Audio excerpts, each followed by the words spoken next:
I'm Josh, I'm from Stoke-on-Trent. Before barbering, I had my own welding company. It's good money, but I absolutely hated the work and decided I wanted to change and go for something I enjoy. So I discovered LSB from the Instagram page. I've been on a few other courses, and this is the first place I've been that have actually got pride in the experience of people walking out. The other places kind of just want to take your money and get you gone and give you a certificate.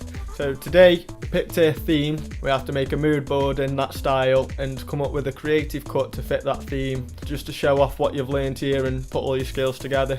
It teaches you the more creative side of things. So instead of just going and working in a cheap barber shop doing the same cuts every day, you learn all the creative stuff that you need to progress in the job.